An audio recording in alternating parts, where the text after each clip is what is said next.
Emerging out of the needs of a persecuted, resource-strapped minority defending itself against those bent on its destruction, Krav Maga was developed through extensive experience in the war for survival and in face-to-face confrontations.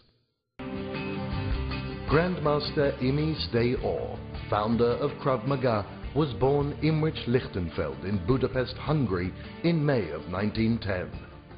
He grew up in Bratislava, Slovakia, where his father, Samuel, was head of the city police department's detective unit.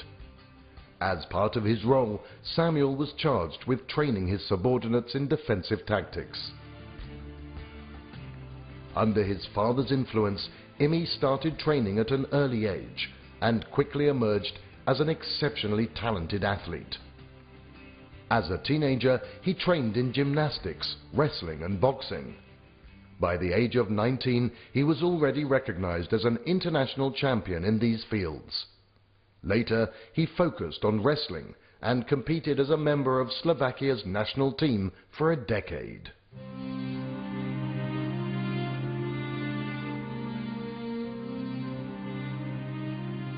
In 1936, fascism begins to spread throughout Europe, bringing with it a wave of violence against minorities.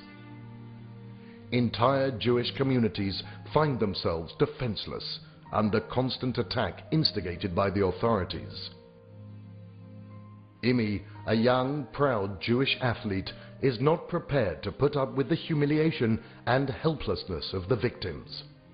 Together with other young men, he organizes a group dedicated to the active defense of those targeted for attack. Under his leadership, the brave defenders successfully fight back, driving off the assailants using only their bare hands. It is under these circumstances that the seeds for an effective combat and self-defense system are planted, a system nurtured and developed by Imi a few years later into what would become known as Krav Maga.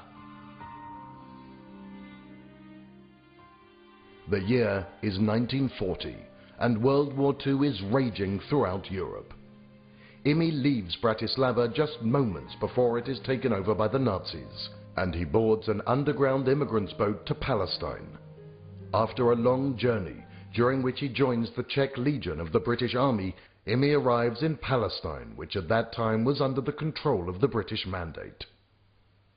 He quickly becomes involved in the training and instruction of Jewish defense organizations, fighting against the Arab insurgency.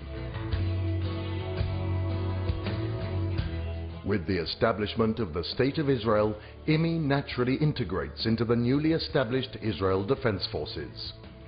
Due to his extensive experience and formidable abilities, he is nominated as the Army's chief physical fitness and hand-to-hand combat instructor. It is in this role that he begins to develop Krav Maga and to train soldiers, officers and instructors. In 1964, after 20 years of service, Imi is honorably discharged from the military. He decides to organize his vast knowledge and practical experience into a system suitable for civilian application as well. As part of this initiative, Imi opens 2 self-defense studios, training many students and instructors, all the while adapting and improving the Krav Maga system for civilian self-defense as well as for the needs of elite military and police units.